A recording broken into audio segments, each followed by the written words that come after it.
रूस भारत को वो 5वीं पीढ़ी का स्टेल्थ फाइटर देने जा रहा है जिसे अमेरिका भी किसी को नहीं देता, और वो भी पूरा टेक्नोलॉजी ट्रांसफर, पूरा इंजन कोड, पूरा स्टेल्थ कोटिंग फॉर्मूला, सब कुछ तैयार है। दिसंबर के पहले हफ्ते में व्लादिमीर पुतिन दिल्ली आने वाले हैं, और आने से पहले मॉस्को ने ऐसा ऑफर रख दिया है कि भारतीय वायुसेना के अफसर रातों की नींद उड़ गई है।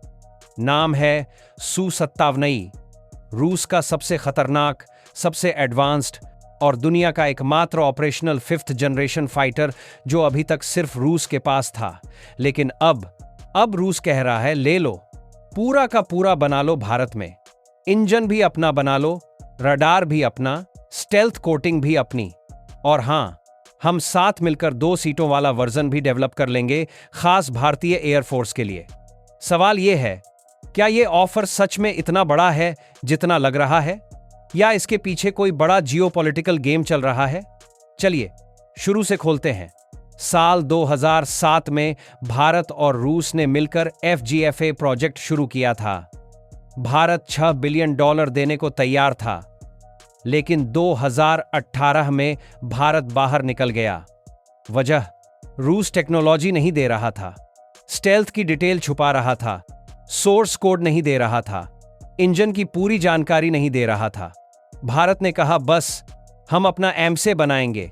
लेकिन अब 2025 में रूस वापस आया है, और इस बार उसके हाथ में वो सब है जो भारत 2018 में मांग रहा था।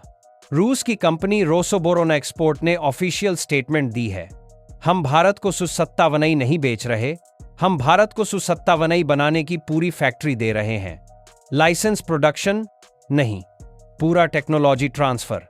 मतलब जो इंजन अभी रूस में भी टेस्टिंग में है, प्रोडक्ट 30, उसका भी पूरा ब्लूप्रिंट, AESA, रडार का सोर्स कोड, AI आधारित एवियोनिक्स, और सबसे बड़ी बात, स्टेल्थ मटेरियल का केमिकल फॉर्मूला। अब आप सोच रहे होंगे, रूस अचानक इतना उदार क्यों हो गया? जवाब एक लाइन में है, यूक्रेन वॉर। 2 साल से ज्यादा हो गए। वेस्टर्न सैंक्शंस ने रूस की कमर तोड़ दी है। रूस को पैसा चाहिए, टेक्नोलॉजी पार्टनर चाहिए, और सबसे जरूरी, एक ऐसा कस्टमर चाहिए जो अमेरिकी सैंक्शंस से डरता ना हो, और वो कस्टमर सिर्फ भारत है। लेकिन रुकिए, अभी तो असली ट्विस्ट बाकी है। रूस ने कहा है, हम 2 सीटों वाला सू-27 साथ मिलकर बनाएंगे। क्यों? क्योंकि भारतीय वायुसेना को ड्रोन कंट्रोल करने के लिए दूसरी सीट चाहिए। आने वाले युद्ध में पायलट अकेला नहीं लड़ेगा, वो पूरा ड्रोन स्वॉर्म कंट्रोल करेगा, और इसके लिए 2 सीटों वाला फाइटर दुनिया में अभी किसी के पास नहीं है, न अमेरिका के पास, न चीन के पास। अब सोचिए, अगर ये डील पक्की हो गई तो 2030 तक भारतीय वायुसेना के बेड़े में 200 से 250 5th जनरेशन स्टेल्थ फाइटर्स चमक रहे होंगे। नासिक, कोरापुट और बेंगलुरु की लाइन से हर साल 30-40 सू-27 निकल रहे होंगे, जिन पर तिरंगा लगा होगा, जिनका हर स्क्रू भारत में बना होगा। ये वो ताकत होगी जो आज तक किसी नॉन नेटो देश के पास नहीं है। अमेरिका ने तो साफ कह दिया, F-35 भारत को मिलना नामुमकिन। कांग्रेस की रिपोर्ट में लिखा है कि भारत को F-35 देने से अमेरिका की स्टेल्थ टेक्नोलॉजी लीक होने का खतरा है। फ्रांस का राफेल शानदार है, लेकिन वो 4.5 जनरेशन है, स्टेल्थ नहीं। चीन का J-20 दिखने में बड़ा लगता है, लेकिन उसका WS-15 इंजन अभी भी ट्रायल में है, सुपर क्रूज नहीं कर पाता। रडार क्रॉस सेक्शन भी सू-27 से ज्यादा है, मतलब रडार पर वो पहले दिख जाता है। सिर्फ सू-27 ही एकमात्र ऑपरेशनल 5th जनरेशन फाइटर है जो बिना आफ्टरबर्नर जलाए मैक 1.6 तक सुपर क्रूज करता है। इसका मतलब क्या है? युद्ध में दुश्मन को देखते ही आफ्टरबर्नर जलाकर ईंधन बर्बाद करने की जरूरत नहीं। वो चुपचाप तेजी से स्टेल्थ में दुश्मन के ऊपर पहुंच जाएगा और मिसाइल छोकर निकल लेगा। रडार पर पता भी नहीं चलेगा। और अगर भारत ने 2 सीटर वर्जन बना लिया तो एक पायलट फाइटर उड़ाएगा, दूसरा पूरा loyal wingman drone swarm control करेगा। यानी एक सू-27 अकेला 10-20 ड्रोन्स को साथ लेकर जाएगा। ये फ्यूचर ऑफ एयर कॉम्बैट है, जिसे अमेरिका भी अभी सिर्फ टेस्ट कर रहा है। 2030 तक भारत के पास वो ताकत होगी जो अमेरिका, रूस और चीन के बाद सिर्फ चौथे देश के रूप में होगी। 5th जनरेशन का पूरा इकोसिस्टम। ये सिर्फ एक फाइटर नहीं, हिंद महासागर से हिमालय तक का गेम चेंजर होगा। और सबसे खतरनाक बात, Su-27 में हाइपरसोनिक मिसाइल के 77 ले जाने की क्षमता है, जिसकी रेंज 190 किलोमीटर है और जो कोई भी रडार इसे डिटेक्ट नहीं कर सकता। मतलब दुश्मन का फाइटर उड़ते उड़ते गायब। लेकिन सवाल अभी भी वही है, क्या भारत इस डील को स्वीकार करेगा?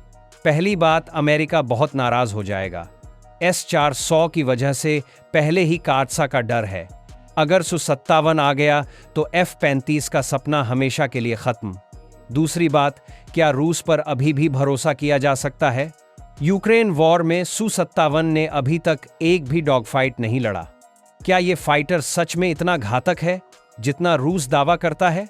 तीसरी और सबसे बड़ी बात, भारत अपना एम से बना रहा है। 2035 तक पहली उड़ान की उम्मीद है। अगर अभी Su-27 ले लिया तो एम से प्रोग्राम पर असर पड़ेगा, लेकिन अगर नहीं लिया तो चीन के पास 2030 तक 400 J-20 होंगे, पाकिस्तान के पास JF-17 ब्लॉक 3 और भारत के पास सिर्फ 36 राफेल और पुराने हो चुके सुखोई 30। अब तक की सबसे बड़ी खबर यह है कि नवंबर 2025 तक हाल और रोसोबोरोन एक्सपोर्ट के बीच सीक्रेट मीटिंग्स चल रही हैं।